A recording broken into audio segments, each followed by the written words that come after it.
I'm Curtis Knittle from the Wired Technologies group here at CableLabs. I'm sitting here with Mr. Steve Burroughs and Mr. Jon Schnoor. How do you guys think your activity went there at FTTH Connect? I thought it went really well. We had a good turnout. The numbers that were projected by the moderator actually were exceeded by about 25%. We had a lot of questions afterwards. I thought by and large he conveyed a lot of information and it was well received. How do you think it went for you, Jon? It went well. It went very well. It was good to be there representing the cable industry. So Curtis, how did we get into the position this year by having so much presence? I mean, what's the history of this? Yeah, that's a good question. It all started pretty much back in 2014. I gave a presentation there, and I was basically the only cable operator to do such a presentation. And so that was 2014. 2015, we had you guys, or we had two speakers there doing a panel, and we realized then, based on the feedback from 2014 and 15, that people were kind of clamoring for more information. So this year we proposed kind of a cable track and even a cable keynote. And so this year we had a total of, I guess, 7 speakers talking on anything from future technologies like 100 gig EPON to provisioning, and of course the operator keynote was really key to providing some good information for the attendees. Guy McCormick, Vice President at Cox Communications. That's so right. we had cable industry was represented by an actual keynote at the show.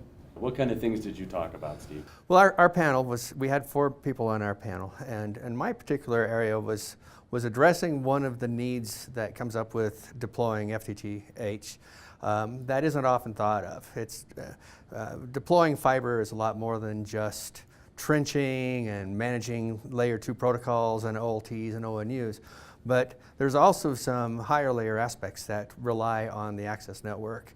And in this case, I was speaking about provisioning. And so I addressed some of the things that CableLabs is developing at this time, that is removing the dependency of the provisioning methods on the access network, which is currently DOCSIS, and making it more independent. So I talked about a more modern mechanism that's access network independent for provisioning the devices that are going to be attached, whether it's via fiber or DOCSIS, and also addressed dynamic service provisioning, which is going to take advantage of SDN as well as NFV, ultimately replacing some of our older virtualization mechanisms. How about you, Jon?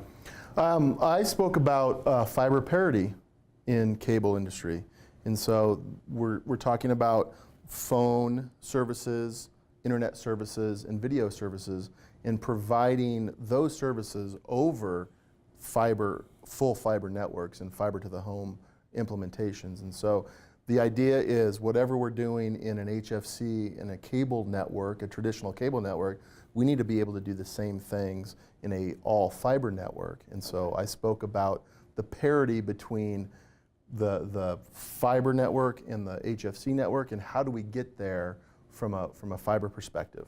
Creating the same services and the same experience. Exactly. Yeah, okay. Now, I understand that you also led a session as well. Yeah, I did 2 sessions. One session was on the 100 gigabit Ethernet passive optical networking and the standardization activities that are underway right now.